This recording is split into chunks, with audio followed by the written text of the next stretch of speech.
Welcome to another coming into the weekend edition of Dynamic Duo. I'm Kevin Barrett. I'm on here every Monday and Friday, while co-host Jim Fetzer takes over on Tuesdays, Wednesdays, and Thursdays. Well, today we're talking once again with a cutting-edge thinker, somebody who thinks way outside the box. I always like people like that. And in particular, I'm really looking forward to today's conversation because of all of the sort of tangential paths I've followed, leading from, starting at 9/11 and moving off into some related area. Probably the most interesting one is the one that led me to the book Political Ponerology by a guy named Lobaczewski. This book argues that psychopaths, and we know about psychopaths from various psychological studies. These are people with no conscience, no empathy, and often a very, very egotistical orientation. These people, according to Lobaczewski, tend to rise up hierarchies of power, and occasionally they infect an entire body politic. This may explain something about what's been happening here in the USA of late, and the editor of Lobaczewski's Political Ponerology, Laura Knight-Jadczyk, thinks that is exactly what is happening here in Bush's USA. So I did a little background research. I discovered that Laura is the author of, I believe, 8 books, including The Secret History of the World and 9/11, The Ultimate Truth. She thinks outside the box on a whole lot of various topics. So I guess it's my pleasure to welcome to Dynamic Duo, Laura Knight-Jadczyk. How are you doing? I'm doing fine. Thank you for having me. Well, hey, it's an honor. I'm very impressed with your work on ponerology. Maybe you could start out by explaining to the listening audience just what exactly is ponerology. Ponerology is the word is an archaic term for the study of evil. It was a theological term, and Lobaczewski rehabilitated it for scientific use because we really don't have a scientific term for the study of evil, and we really need a scientific term for it because evil is a very important thing to study, and not necessarily in a spiritual sense, because there are scientific explanations for the existence and spread of evil in society. Well, that's a great capsule summary, and the book Political Ponerology has generated a lot of discussion, and my essay, which borrowed some of its ideas, which was called Twilight of the Psychopaths, generated a lot of discussion also a few weeks ago whenever I put it up on the Internet. It was excellent. Oh, great. Thank you. Glad you liked it.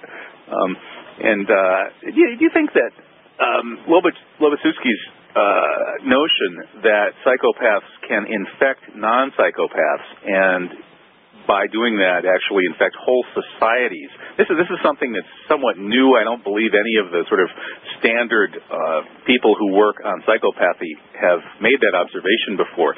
So maybe you could tell us a little bit about that. How did he come up with that idea, and how does that work? Well, I think it wasn't unique to Lobaczewski. As he mentions in his book, he is the compiler of the research of many other scientists who were doing work in more or less a secretive way behind the Iron Curtain, and even before the Iron Curtain was erected, from the times of Lenin and Stalin and so forth. Some of the work of some of the Russian scientists who were doing experiments in behavior modification and so forth, like Pavlov, is included in there. And then, of course, there are several other rather famous scientists whose work I can detect in there, though they aren't named specifically. Apparently it was being done secretly, and they were making observations and drawing conclusions and seeing how, these things operate. And, just one typical example is something that was written about by several researchers, and Sebastian Hafner in his book Defying Hitler talked about it, how when a pathological individual is in power, people know, they understand that if they do things that are, also pathological, that they will be excused for those things, that they will just get a nod in their direction. And so therefore people will begin to behave in ways that are pathological that they might ordinarily not have done otherwise if they knew that there was going to be a strict legal sanction against their behavior. that's just one of the ways that it can happen. But then there's another thing that's really important, and this comes from the work of Bob Altemeyer, I think his name is, where he writes about the type of personality, the right-wing authoritarian personality, and he talks about how people will, there are people who seek a strong leader, and also who then exert their own power and control over others beneath them. It's kind of like a pecking order type of society. Mm-hmm. And in a funny sort of way, you can even think of that the book Lord of the Flies, how the young boys created a hierarchy of a pecking order on a desert island when they were lost and had to come up with ways to survive on their own. So there are the right-wing authoritarian personalities, and then there's also the work that Phil Zimbardo did, the Stanford prison experiment. Right. That people want, first of all, they want to follow an authority, which is the authoritarian personality, and they also want to belong to an in-group. And there is some suggestion that it's not just any authority that they want to follow, but it's an authority that has a certain righteousness about it. Because, for example, right-wing authoritarian type persons who would be considered conservative did not look to Bill Clinton for their authority because, he wasn't representing the right standards. When they called him out on the carpet for having illicit affairs or, sexual misconduct, many people in the U.S., the right-wing authoritarian types, despite the fact that he represented the top authority in the land, were against him. Furiously against him in many cases. Yeah, so for, to say simply that it's just the authority, the surrogate parent, the president or whatever, that the right-wing authoritarian type follows, it's not quite so simple because this is clearly disproved in the case of Clinton. But then in the case of, say, George Bush, who is far more psychopathic than Clinton ever was. Or maybe may be saying something. Clinton seems to have his kind of maybe it's more of a maybe he's more hidden. Side. Yeah, and maybe he's more covert about it. But in any event, because Bush stands up and represents certain things that this right-wing authoritarian type personality likes and identifies with, much of which is like, you can pick on those below you. Clinton represents something, even if it wasn't true, but ideologically he would say, let's have programs to help the poor, to help the needy, to help the hungry, that sort of thing, which was urging people to not pick on those less helpless than themselves, while Bush is saying, let's go out and shoot all the ragheads. He's kind of enabling the bullies. Yeah, exactly. Okay, well, I'm with you so far, Laura. We'll be back for some more in a few moments. This is Kevin Barrett here on Dynamic Duo, talking today with Laura Knight-Jadczyk. Stick around. Today I'm talking with Laura Knight-Jadczyk. She has a very interesting website, and to find it, you probably could just Google her last name, or the second half of it, which is Jadczyk. That's Jadczyk. Or you can go to the Muslim Jewish Christian Alliance for 9/11 Truth, which is MUJCA.com. And you can click on the radio schedule and find links to a couple of her sites. Laura, we were talking about the obviously aberrant behavior of not just the current leadership, Bush, Cheney and company, and also the people that they've enabled beneath them. But also the whole society kind of gravitating towards this kind of behavior. Now, it's one thing to call these people bullies or authoritarian personalities, and it's another to say that some of them may be clinical psychopaths, as you suggested as a possibility regarding the president. So maybe you could explain to the listeners just what exactly is a clinical psychopath. Well, a clinical psychopath is described in the titles of 3 books: Without Conscience, The Mask of Sanity, and Snakes in Suits.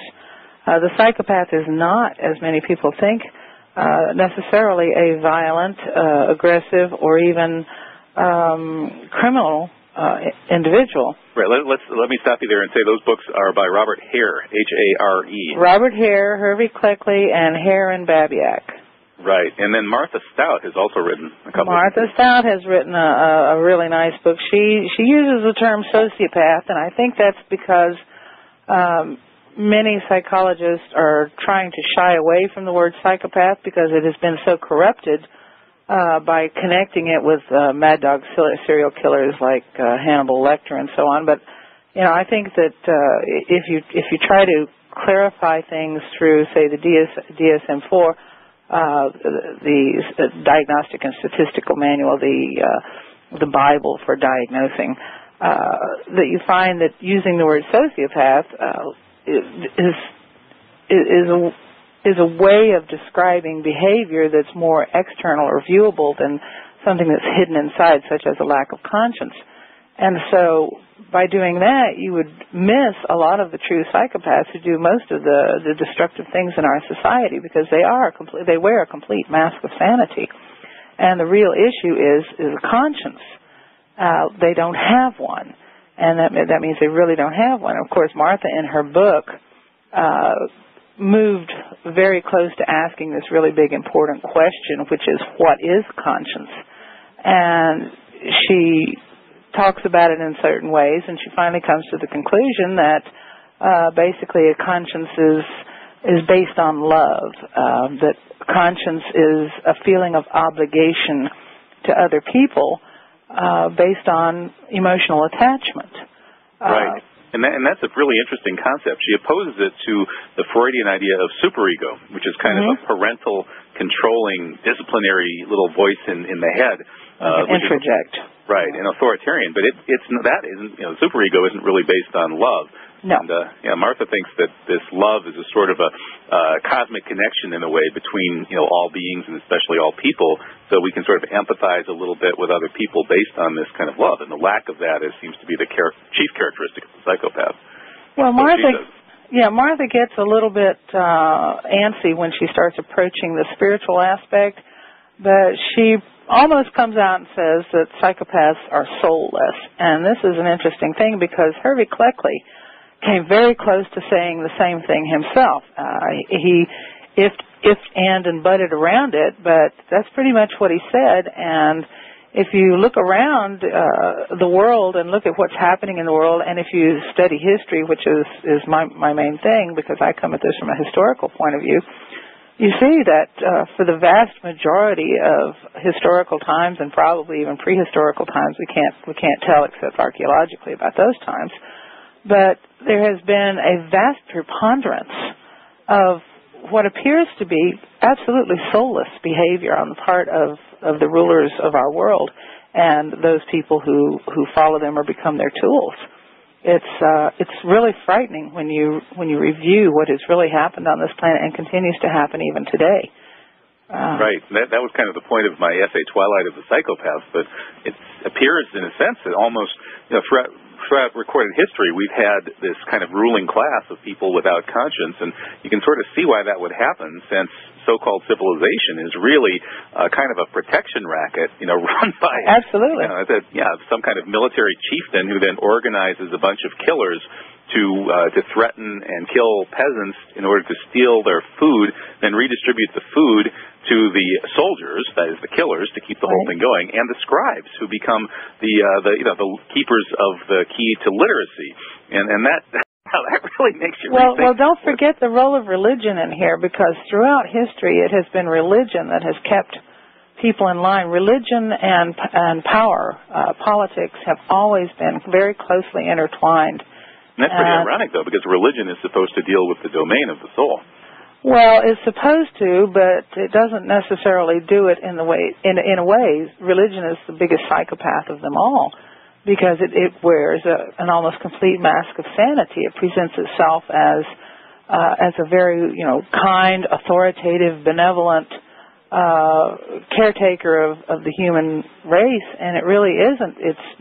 It's pretty much designed and set up from the get-go to just control people. And historically speaking, that's really, I come from a fundamentalist Christian background. I'm a recovered fundamentalist, in fact. And it took me many years and a lot of research to come to the realization about religion that I did. And, I don't want to offend anybody, so please understand that. But there are several books that everybody ought to read, and so they can get really clear about this. And the first of those books would be Victor Klube and Bill Napier's The Cosmic Winter and The Cosmic Serpent, which talk about how religions originated. And then other books would be Burton Mack's books on the New Testament, and John Van Ceder's and Thomas L. Thompson's book on the Old Testament. And once you read these books and get a really clear picture from scholarly studies of religion and astronomical and historical studies of religion, you come to the realization that you've been had. All along, you've been had. Well, this sounds a little bit like what some of my listeners may have seen in Zeitgeist, the film that's gone viral. Part 1 of Zeitgeist deals with a certain take on the history of religion, which argues that it's all kind of a fraud and it's based on sort of cosmic astrological symbolism. It is. But that's, and here I really want to quickly interject this. That is really not, 20 seconds. That's not to deny the spiritual nature of humankind. Okay, well, on that I agree 100%.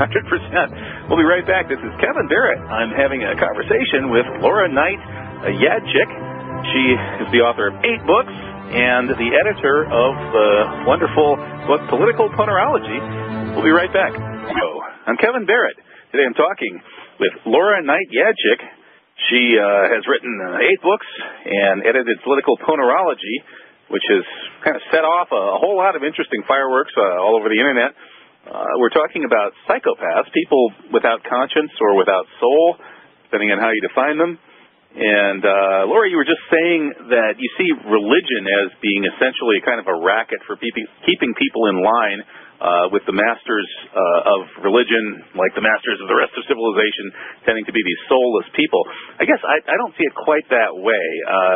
Taking a somewhat idealistic view of how Islam, which is the religion I happen to adhere to, has operated through history, the way I would describe it, which of course would be, gently, I guess, would be that the rules that Islam brings to the society where it operates are there to create a peaceful, harmonious society in which people can develop their souls to the fullest possible potential. Now, most people take that opportunity only so far, and a few people take it very far indeed and become the great souls or the saints or the friends of God, as we Muslims call them. But I don't see it as operating as just a sort of a psycho power protection racket, although sometimes it can be misused that way. Am I completely off track here? Well, I would just urge you to read Victor Klube and Burton Mack and John Van Ceder's and Thomas L. Thompson, and just kind of apply some of the the studies that they have done in the realm of the Old Testament and the New Testament, a little crossover application to Islam, because after all, Islam is based on the validity of the Old Testament, and Thompson and Van Ceder's and others, Giovanni Garbini, the Italian Semiticist, have pretty well established that it's all a big fraud. So if you have a religion that's based on a fraud that's that came before it, how much validity can it have as a religion? Which is not to say that the social rules and the social constructs and the ways of interacting with one another are not a good and benevolent thing, because those things cross all cultural boundaries. If you look at the period in time when all the great religions, formed up, there's some very basic things about all of them that are pretty much the same. So, it's clear that these rules of conduct, these spiritual values, are something that are almost genetic in people with souls, people who have a conscience and who have empathy. And if they find, that there is a religious context in which they are better able to express that, then, I have no problem with it. I'm just pointing out that religion is the perfect foil for psychopathy, and always has been. It's like anything else. It's the place where it can lurk and breed and grow. And you look at the examples of the Christianity is a pretty nefarious example, because throughout the history of Western civilization, Christianity has been a violent, oppressive force. And yet there are many, many people who talk about the teachings of Jesus, love your neighbor and love God and so on, and the higher spiritual values. And there are many very good Christians, a few at least, I think. I have my doubts anymore, because many of those that I used to think were really very good Christians have become right-wing conservatives. Right, well, I would hold David Ray Griffin up there as my example of a Christian I admire. Yeah, exactly. And there are, Martin Luther King and many others. But it's the perfect foil for the growth of psychopathy, because psychopathy is a mask of sanity. It's all about lies. It's all about using religion as a control system. And that's why, how and why Judaism came to exist as a control system. And this is pretty firmly established in the works of these scholars. I'll have to look at that, because I haven't read any of the scholars you've quoted, even though I have studied some comparative religion. So we'll have to maybe exchange some notes through the email on those particular books. Well, yeah. The kind of approaches that I've looked at through Eliade and people like that, as well as the so-called traditionalists, and that's what got me interested in Islam, was the traditionalists, were a bunch of Western people who, in the early part of the century, started gravitating to Islam for the most part, although a few chose other religions, saying that the traditional spiritual teachings of these religions could not be separated from the religions themselves, and thus anybody who wanted to get anywhere spiritually really needed the shell of a standard traditional religion. And so after studying comparative religion from this particular angle, I guess it seems to me that there's a whole other side to religion. They tell you, for example, in comparative religion, that every society is religious, that, all sorts of, you could call democracy an American religion. You can't get away from the notion of the religious, really. And so generalizing about it and saying it enables psychopathy might be a little bit just sort of like, generalizing about society, saying society or hierarchical society also enables psychopathy, but it does. You can't get away from it. But you're stuck in society. And there's a problem there also, and that is that for, most of the last 2,000 years, Judeo-Christianity has dominated the discourse.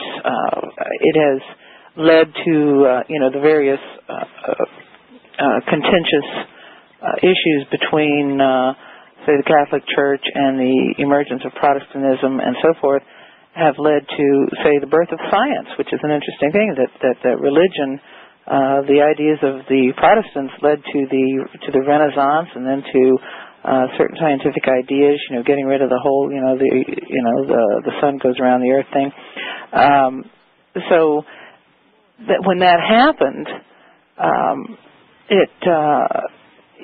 it was like the dog biting the hand that fed it, so to speak, because science then immediately turned against religion and discounted religion entirely. But at the same time, it excluded it from scientific study. It was, it's really kind of a bizarre thing that the very thing that created it, is excluded from study, and all of the attitudes of science are such that they are based on certain Judeo-Christian principles, even excluding Judeo-Christianity from scientific scrutiny. So this is something that's been being corrected in the last, say, 25, 30 years. a lot of it going on, very quietly in academic surroundings. But there's some research, some studying going on that is really astounding, and I would really urge you to have a look at some of this material because it shows just how cunning and sly this problem is. Okay, well, I will try and do that. I respect your ability to bring new and challenging ideas out there to people's attention, as you did in editing Political Ponerology, and I'll want to look at some of your other work as well. Getting back to the idea of psychopathy being a way of explaining what's going on in the U.S. today, I think it's Dr. Justin Frank, in his book Bush on the Couch, diagnosed Bush as possibly, I think, borderline, but more of a narcissist than a psychopath per se. Anyway, we'll have to pick that up when we come back. So stick around. This is Kevin Barrett talking with Laura Knight-Jadczyk about ponerology, the science of psychopaths in high places. We'll be right back. We'll be having a bunch of great guests in near future radio shows. You can find out about the schedule at the Muslim Jewish Christian Alliance for 9/11 Truth, MUJCA.com. William Rodriguez is on my show tomorrow night on an evil rival radio network. Deborah Sweet of World Can't Wait comes on next Monday, same time, same channel right here on GCNlive.com. On Tuesday night, on yet a third evil rival radio network, Mikey Weinstein of militaryreligiousfreedom.org will be telling us about how these crazed fundamentalists, exactly perfect examples of the kind of bad religion that Laura's talking about, are taking over the U.S. military. And then down the road, I'll be having some other great guests, including former Minnesota Governor Jesse Ventura, and I'll be having a return engagement by Lynn Margulis, who is widely regarded as one of the planet's leading scientists, who has changed the science of biology, ecology, and evolution as much as just about anybody since Darwin. So it'll be great to have her on again. All right, today I'm talking with Laura Knight-Jadczyk. She is the editor of Political Ponerology, the author of 8 books, and we've been talking about the science of psychopaths in power, which is one way of defining ponerology. And so, Laura, in terms of the actual, psychopathy in the White House, you actually peg Bush as a genuine psychopath, somebody without a soul, somebody without a conscience? Well, he's got all the signs and symptoms, because one of the things that Hare talks about when he describes, the symptomatology of psychopathy or psychopathy, as some people prefer to call it. I'm a Southern girl. What can I say? He talks about the peculiar speech and the mangling of sentences, using words inappropriately. Bushisms. What they call bushisms. Those are absolutely typical signs of the psychopath, and Hare in his book Without Conscience, lists many cases, gives exact examples of criminal psychopaths using exactly those same types of little slips of speech, being unable to control their words because they think in a different way, and they also they move their hands in a different way when they speak, in short little chopping motions, or little, like they beat time with their hands while they're talking, and Bush also does that. So when you put those two, they're really kind of tiny little symptoms together with, his behavior and some of the things he said, like, his little sneering remark about Carla Faye Tucker begging for mercy before she was executed, and his attitude about Iraq, Iran, so forth. The whole picture, you put it all together, and he comes across as a really good candidate, in my opinion. I'm not an expert. I can't diagnose anybody. I'm not a psychologist or a psychiatrist. But as a researcher who has really read, cases, and more cases, and analyses, and technical papers, and academic papers, he's a good candidate, I'd say. I would think so, too. And it makes me wonder, how could somebody who's such a good candidate for being diagnosed as a psychopath, who does not have a terribly high IQ, it appears, certainly not much of a scholarly record, not much of a list of accomplishments, how did somebody like that end up in the White House? Well, because he has something else that the psychopath has, which is that ability to project authority, the thing we were talking about earlier, and also to lie extremely cunningly, to lie, so well so authoritatively that people take everything he says, at least certain kinds of people take everything he says as the gospel truth, no pun intended. And the rest of us have figured out that if his lips move, he's lying. Well, yeah, and this is, this goes back to another thing another reason that religion is such a good hiding place for psychopaths, because, Christianity teaches that, everybody has a soul. And, there are unsaved souls and there are saved souls and so forth. But basically, everybody has a soul. And this is a big lie. It is a complete lie, because it is quite clear that there are many people who do not have souls. Now, whether this came about through a mutation, and, because I tend to think, because of, I study spiritual matters more or less scientifically, I tend to think that the presence or absence of a soul is possibly determined by your genetics.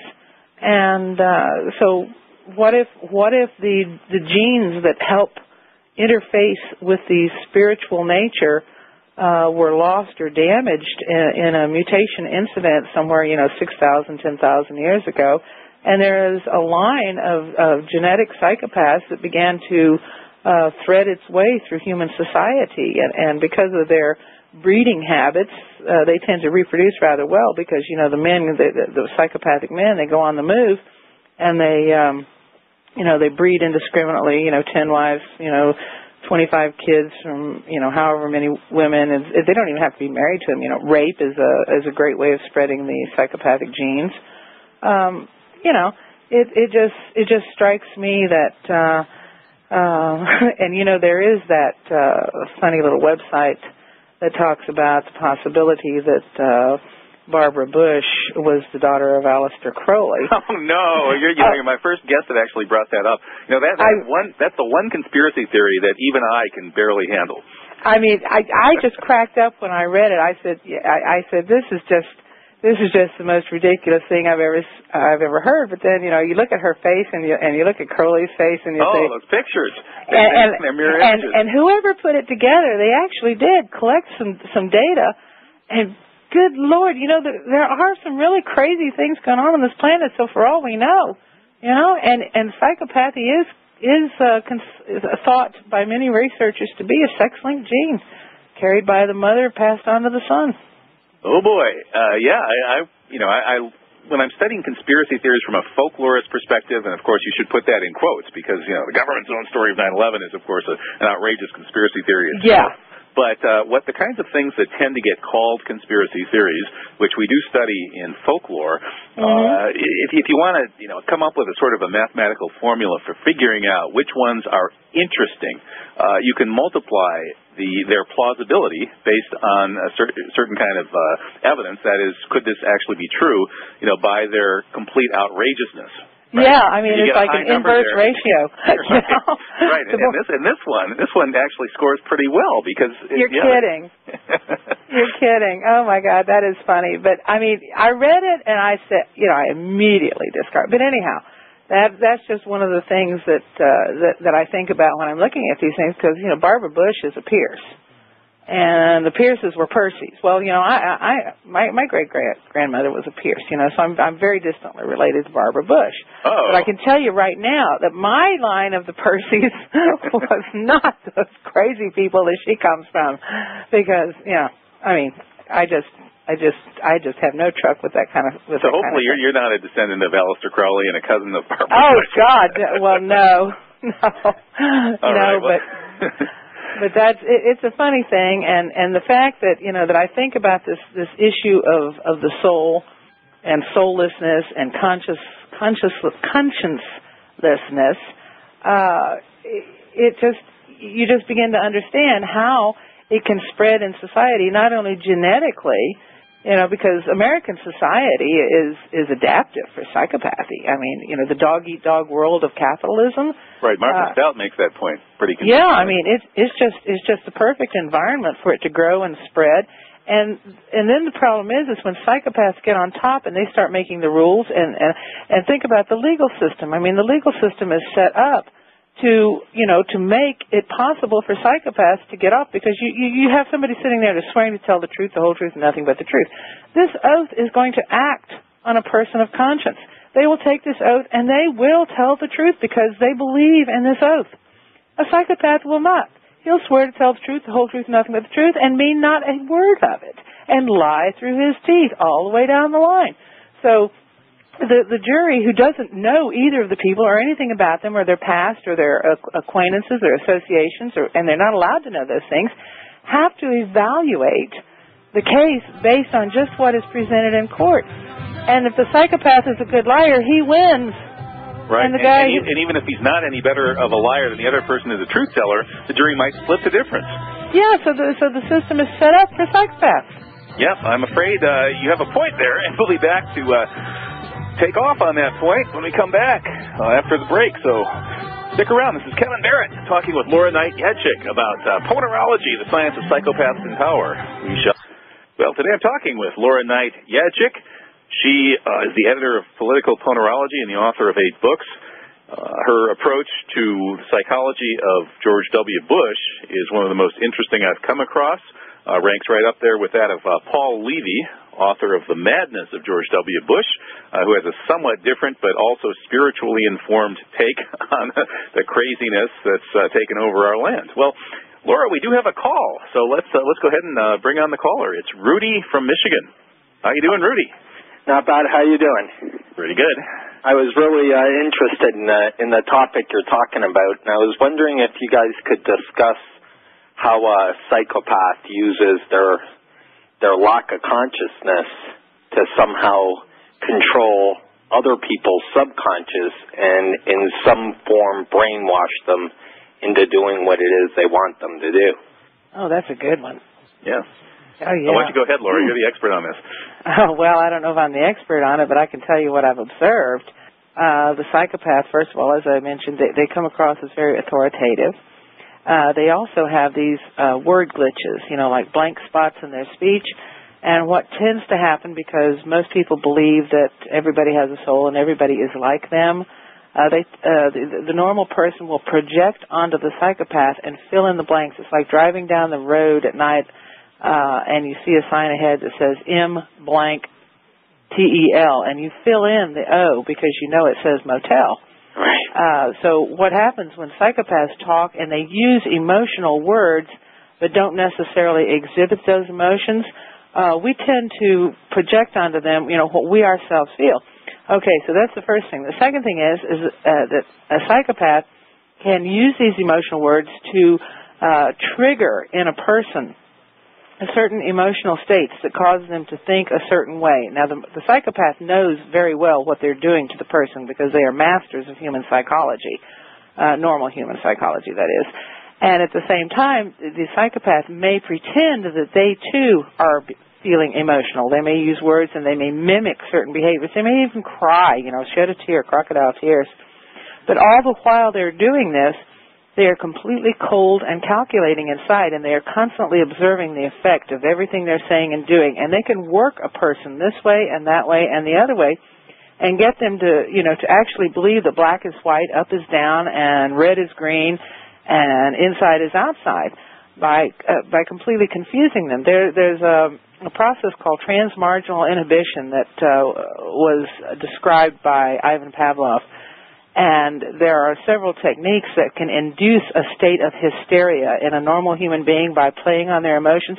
When that person is in an induced state of hysteria, the handler, the programmer, can, at that point, when they're in that hysterical state, make pronouncements, authoritative statements that the individual will accept as true. In a sense, it's kind of like the Stockholm Syndrome, where you abuse a person, you cause them emotional distress, you delay things, you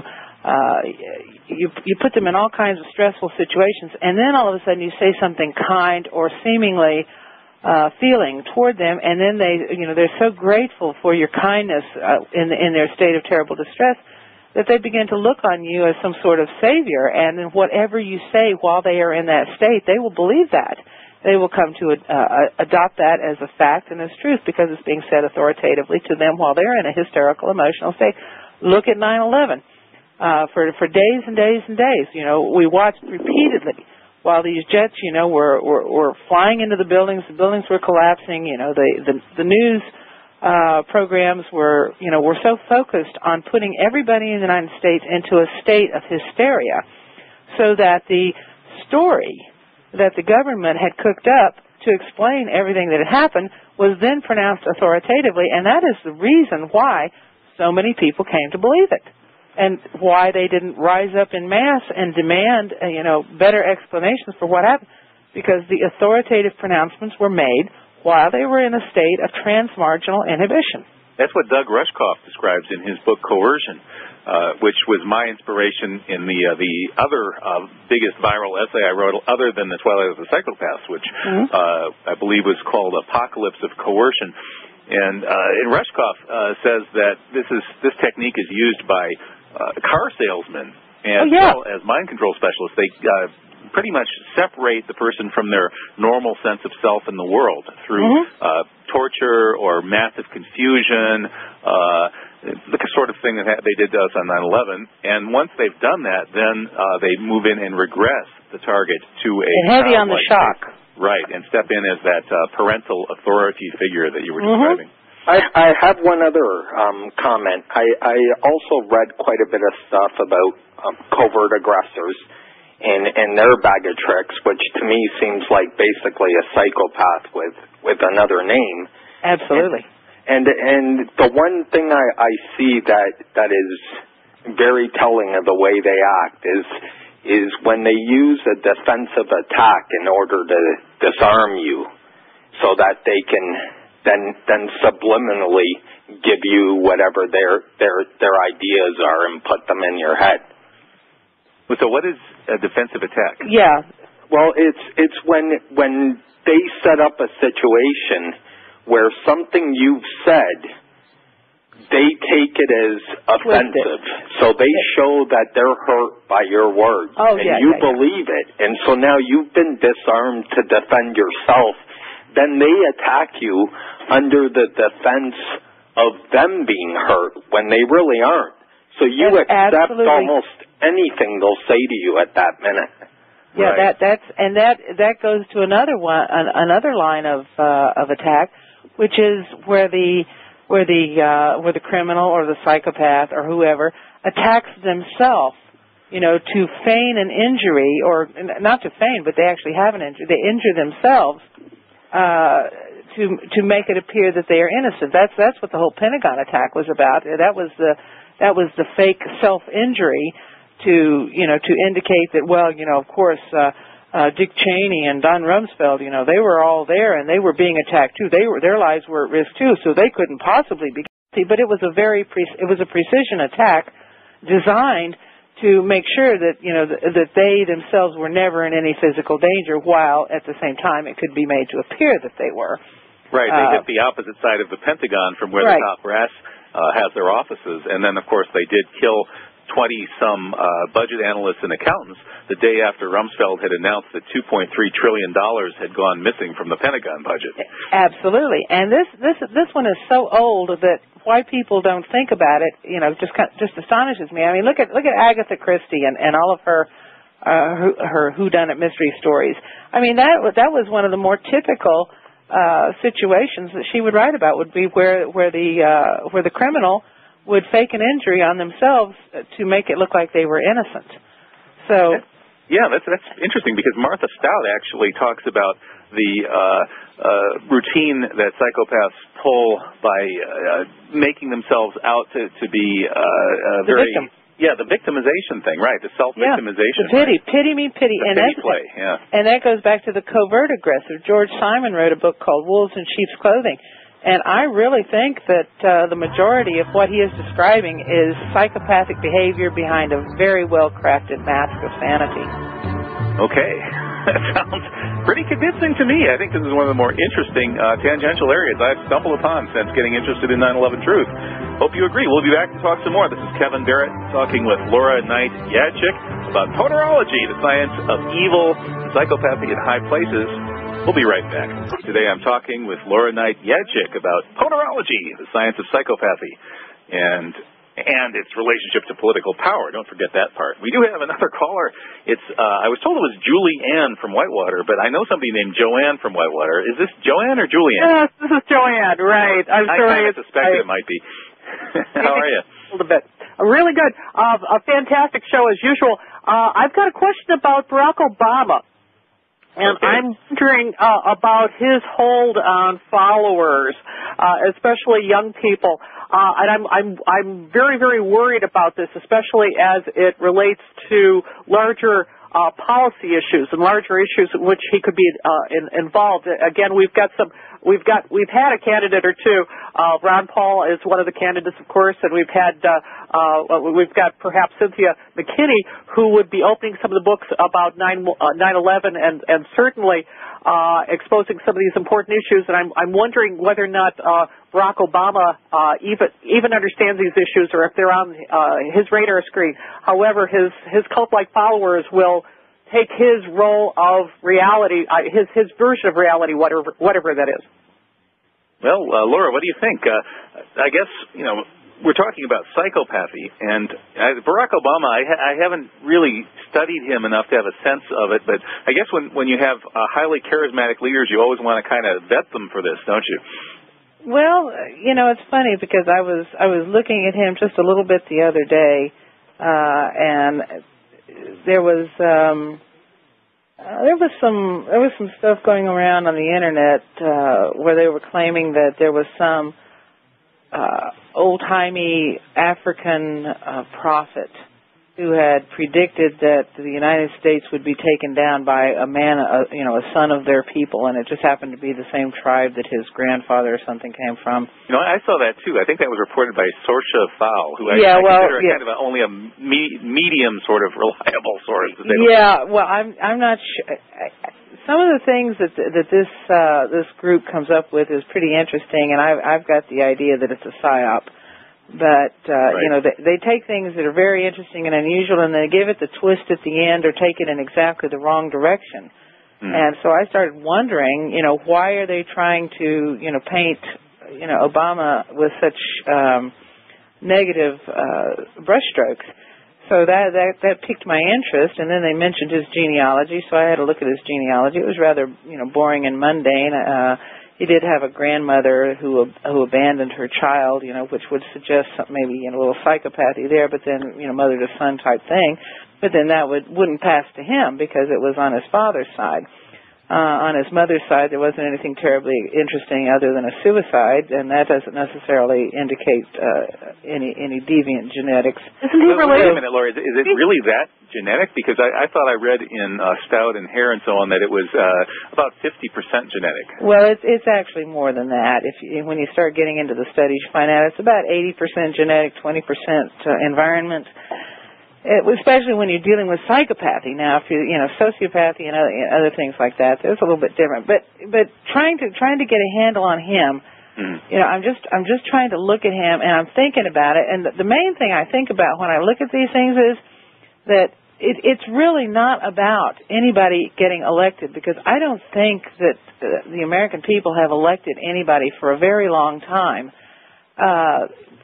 Number one, because of the electoral college system. That's the first thing. The second thing is it's not who votes, but who counts the votes. And we know with the electronic voting that there's probably not any real chance of anybody worthwhile being elected. So it strikes me that Obama and Clinton are really just, they're almost like puppets, and they're being run and they're being danced around, and it's all a facade, a farce to try to convince the American people that they still live, in a democracy, that they still have some say, even if it's the choice of the lesser of several evils. As for Obama's power over his cult-like following, you can almost understand that because, here we have a black man, and he's Muslim, isn't he? No. I wish we had a Muslim about to be elected president. There were some. Vote for him. there were some rumblings that he was a closet Muslim, and he's a black man, and he's young, and he's good looking, and he's got a good looking family, and it's just natural for him to get kind of a cult like following because he seems like something fresh and new and different. and everybody is really, really tired of what's old and stale and bad. So, right.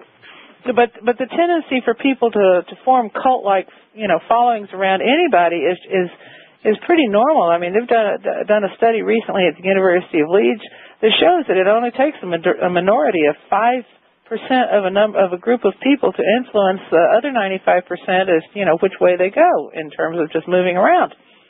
And the same thing is true when you're dealing with psychological issues. It takes a very small percentage of people to influence a very large number of people, especially if that small percent come across as very authoritative. But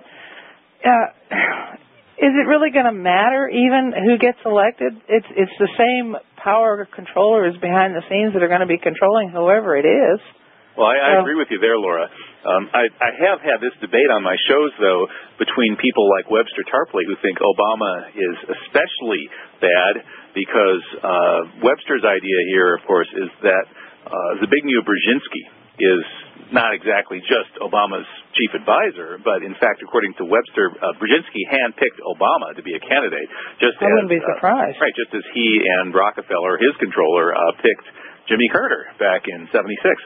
So the idea here would be, according to Webster, that Brzezinski is a Russian hater. He absolutely detests the Russians. He's a revanchist, out for revenge for the perceived slights that Poland has gotten from the Russians. So he's a very dangerous guy to get in there because he might lead us into war with the Russians. And, of course, they're a lot better armed than the Iranians and the Iraqis. Now, from my perspective, though, I also would ask Webster, and I have debated him on this on the air, whether it might not be a nice change to get somebody who, rather than beating up on these poor countries that can't defend themselves and killing millions of innocent people, somebody who picked on a country that could defend itself, number one, might not get into a shooting war, because, of course, with nuclear weapons, you just don't get into shooting wars. And number two, he'll call off this evil war against the Middle East, which from my perspective would be a great thing. Maybe he'll even call off some of the whole assault on the Bill of Rights and the Constitution. So there's that counter-argument, and we've gone back and forth here. But ultimately, Laura, I think I come down with you on saying that I'm not convinced that it really makes a dime's worth of difference. Yeah. Well, one of the reasons why I'm concerned is that Obama has a way of reaching people that bypasses the brain. And at least with Hillary Clinton, there are some things that she says that one. Wow.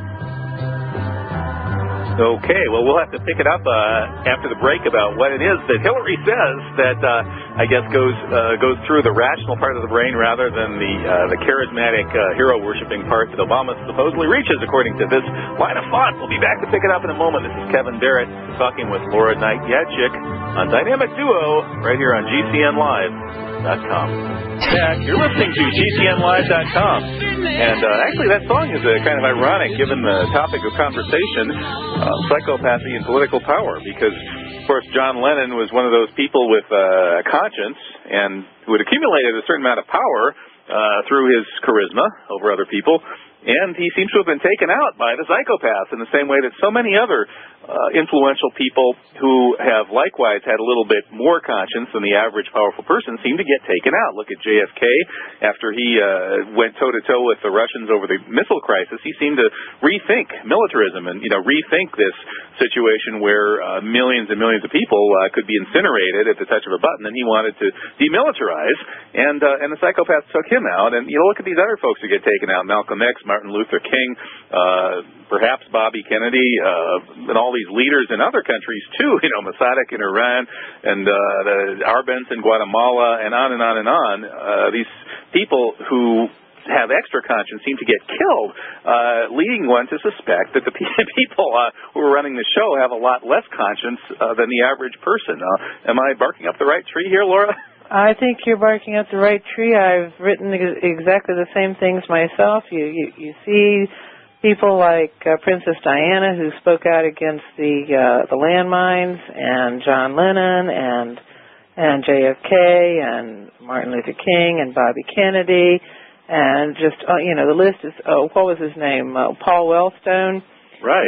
The list is rather long, and when you consider the fact that these people had so much charisma and they had position and they could have turned public opinion in such a way. And so obviously somebody knew that and decided to take them out, which is another clue to the awareness of the psychopath of who and what they are and what they're doing. They really do know who and what they are, and they are connected. That's a frightening thought. And that does lead us, though, to a slightly different take on the caller's question about Obama and his charisma, because it does seem to me that charisma is sort of a two-faced item, a Janus-like quality, because it can take people in the wrong direction, of course. Look at Hitler and his wonderful speeches. Or it can take people in potentially the right direction, as JFK was in a position to do. They couldn't touch him because he had that kind of hypnotic hold over the people. He could propose these outrageous things like not just the atmospheric test ban treaty, but he was ready to radically demilitarize, and the people would have gone along with it because they were hypnotized by a good guy. Now, what if Obama turns out to be a good guy? Well, there's always that possibility, but I would like to hear what the caller was going to say about Hillary Clinton. Because I'm sorry I cut her off. Joanne, you still there? Oh, yes, definitely. I love the conversation, and I didn't mind waiting. My general point was, with Hillary Clinton, one hears the policy wonk who's comparing different early childhood programs, whatever. I've asked her some questions in large forums in the past, and she knows every policy and can compare them very readily, as opposed to Barack Obama. During his rallies, he takes very few questions. Almost everything is about him. He's a blank slate that people are filling in with their own ideas and impressions and all of that. What's interesting is that I saw that Teddy Kennedy was trying to fill in that blank slate with Kennedy imagery and all of that, and almost like a barnacle on a ship or whatever, a parasite on a larger animal. Fill in and try to gain from that larger creature. Well, one thing that I'd like to point out to people, because Kennedy has been so defamed by the right-wing authoritarians, since he died and before he died and so forth. They point out the fact that his father, Joe Kennedy, used the mob to get him elected. And my thought has always been that, yes, he did use the mob to get himself elected because he had plans. And in the U.S., that's almost the only way you can get elected, is to lay low, to fly under the radar, to appear to be a blank slate, and then when you get in position, then you can start putting things together, doing things. His only problem was, of course, that he didn't really understand the nature of the psychopath and how far they really are willing to go, to maintain their power and their control and their dominance. Obama, being a blank slate, could be exactly that, a really blank slate, just a puppet. He could also be somebody who's flying under the radar. It's hard to tell at this point. There's just not enough data points to go on. And sometimes people change. With JFK, I'm not convinced that he was particularly outstanding until he had that experience of being close to the nuclear brink during the Cuban Missile Crisis of 1962, which apparently reawakened some conscience in him. Also, of course, he apparently started taking LSD with an associate of Timothy Leary's, who was committed to the cause of radical disarmament, and apparently that may have had an effect on him also. Interestingly, that was the wife of Cord Meyer. Cord Meyer was the head of the CIA's Operation Mockingbird, which controlled the media at that time. His wife, Mary Meyer, was sleeping with JFK, taking LSD with him, and reporting back to Timothy Leary on her effort to get the president on board with radical disarmament stuff. So it was pretty interesting that Cord Meyer, it turns out, was the leading figure in the JFK assassination plot, according to the recent confession by former CIA agent Howard Hunt, who said he took part in it too. I just have one more quick question, and I'll let other callers jump in. But I'm worried about. I'm actually interested in the possibility that John McCain could have enough animosity toward the Bush administration that John McCain could open the books 9/11 and perhaps lead us all toward the war crime trials that we're looking forward to. Oh, be still my heart. There could be enough lying beneath the surface in John McCain's psychology, and certainly he was trashed by the Bush administration very heavily in South Carolina in year 2000, in his race. We can only wish. Yeah, see, I don't know. I mean, McCain sounds to me like he's even crazier than Bush and Cheney. That's what Pat Buchanan said. He said that McCain makes Cheney look like Gandhi. So I don't know. I hope you're right. That's quite a statement. Yeah. Okay. Thanks very much. I'll sign off. Bye. Okay. Thanks, Joanne. Well, yeah. So can this new science of ponerology, the study of psychopathy and power, help us evaluate these kinds of alleged decisions that we make when we go to the voting booth? Can it really help us understand what's going on? Yes, because the unique thing about the book is that it tells you how these networks form, what kinds of psychopaths play which kinds of roles in terms of the network, and how they extend their networks into society. And how they use their ability to charm, to coerce, or to mislead. There's the schizoidal psychopath who generally does a lot of theoretical writing on which certain ideas are based. And for example, the neoconservatives and their adherence to the Straussian philosophy. Strauss was probably a schizoidal psychopath, and there are, some definite deficits in his philosophies that the neocons have followed. And then another example is Milton Friedman and his, trickle-down economics thing. That's completely a schizoidal psychopath work, and the basis for the shock doctrine. Now, I would totally be with you on the neocons and Strauss. But Friedman, I have to think about it. But, there's always time to think, and we'll have a few minutes to think before we come back. This is Kevin Barrett. I'm talking about ponerology with Laura Knight-Jadczyk. Stick around. Today, I'm talking about ponerology, the science of evil in high places, and psychopathy, and so on, with Laura Knight-Jadczyk. We do have another caller. It's Carl from Montreal. How you doing, Carl? Hey, it's a great topic you have on there discussing tonight. I can't agree more. I wish you had this guest on earlier. It kind of relates to my own experiences with people, And well, geez, Carl, when she, Laura, you mentioned that incident where Bush just really brutally and insensitively insulted, was it Carla Faye Tucker right before her execution? Yeah.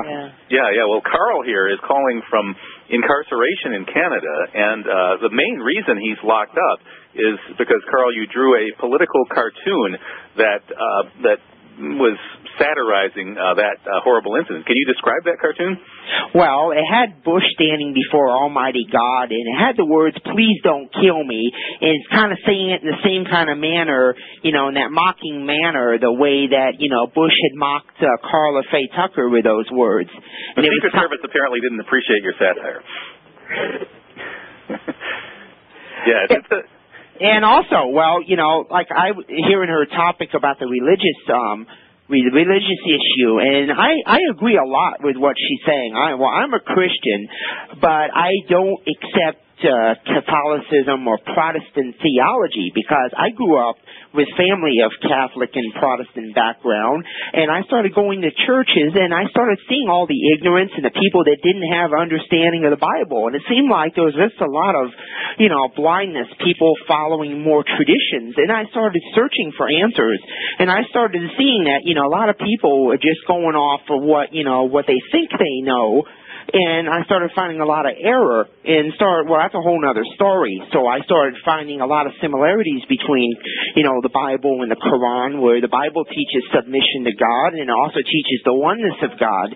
But I see a lot of, people might disagree with me, a lot of listeners, of how the certain churches interpret the oneness of God as a oneness of essence or philosophical oneness, instead, and I see there's a lot of misunderstanding, and a lot of the psychopaths, people, tend to follow these charismatic leaders and these people, tend to buy into anything that they're told instead of looking, for answers on their own. They're kind of steered in a certain direction, which often leads us down the wrong road. That probably happens with religion some, and maybe, Laura, you can respond, because you were saying that in general, religions are perfect vehicles for psychopaths, and that they're mythology that's designed for manipulation, but maybe it depends partly on the way people approach them. Well, one of the things that religion can be used to do is, like I mentioned before, is they can convince everybody that everybody has a soul. This, of course, gives a perfect out for the psychopath who, I don't think has one. I mean, I'm really treading into spiritual matters here, but then I'm not a psychologist or a psychiatrist, so I don't have a reputation to lose. I can say what I want. So. Right. Well, the Quran, though, Laura, actually does give us a good picture of psychopaths, although it may be a little broader than that, but it talks about people whose hearts they have rust on their hearts. Well, then, the great Sufi Sheikh Ibn al-Arabi said that some men are born men and live life as pigs, so right, exactly. so they can lose whatever they have. But the thing is that about this cartoon, Bush pleading, "Oh, please don't kill me," at the pearly gates or God or whatever. The sad thing is if psychopaths don't have souls, that means they don't pay for their crimes when they die. And that seems just so, monumentally unfair. But as I was saying, that religion can be used to conceal the activity of the psychopath, to obtain favors for them, to get control for them.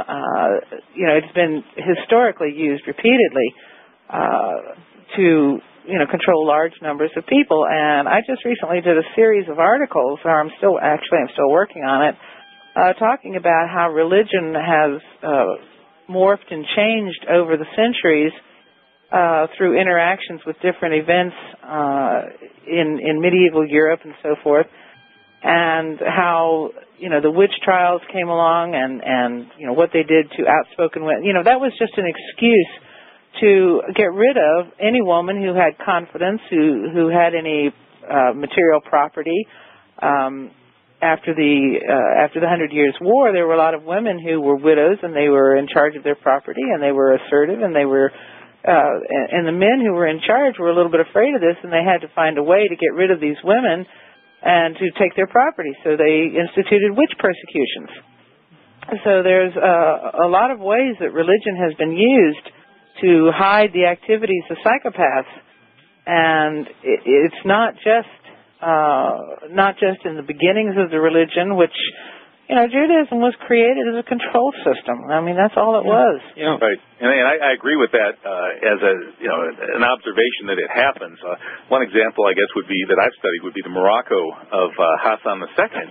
The previous king, not today's king, who seems to be a little bit more human, but his father, Hassan II, seems to have been quite a psychopath.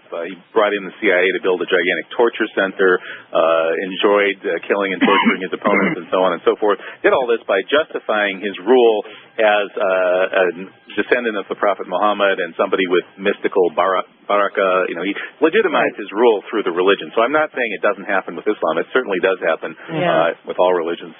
Yeah, I see that the leaders today, are a lot like Emperor Constantine. They kind of remember, he's the first one that professed Christianity and made it a state religion. And I think a lot of our problems go back to this basically divine right of kings. They believe that they're doing God's will, and they put themselves into positions of power, believing that they're backed by God. And believing that they're backed by God means they must have the approval of the priesthood. And what Constantine did was, gave the clergy all they did. He gave the clergy the power. He gave them the authority over the courts, beyond which there was no appeal. So naturally, that was the way to create a psychopathic institution. And it certainly did, and it has been so ever since. And Western society is suffused with the ideas and the ideology. I mean, Christianity stands almost alone as being a religion that declares that its God is the only God, and and that there is no recourse beyond that God, and if you don't believe in that God, you're damned to hell for all eternity. Yeah, and I would be condemned as a heretic because I don't accept Constantine's decisions or the Council of Nicaea. I think that the church we have today is the false teachers that Jesus warned about. If you ever read Isaac Newton's observations on Daniel and Revelation, and also the book by Alexander Hislop, The Two Babylons, I think that there is the false Christianity is the very church that runs around and preaching Jesus. Certainly it is, but even more important than that is the fact that Burton Mack has pretty well demonstrated, to my mind at least, through his scholarly studies of the linguistics of the various layers of the New Testament, that whoever this Jesus legend was formed around probably wasn't Jewish, and he was more likely to be a cynic, peripatetic, somebody who gets up in the marketplace and pokes fun at the authorities and encourages all the young people to overthrow the traditions and to get rid of the social restraints and to forget about class and class structures and social structures and seeing how the layers got built up and how each layer was added by someone else. And the book of Mark was, undoubtedly written by a schizoidal psychopath, in my opinion. I agree with a lot what you're saying. Basically, I kind of go along those lines. I believe that, that's what's been pushed upon us, and we've deluded ourselves. The Bible talks about errors of those, people deluded by the error. And I kind of go along with this. That is exactly what's happened.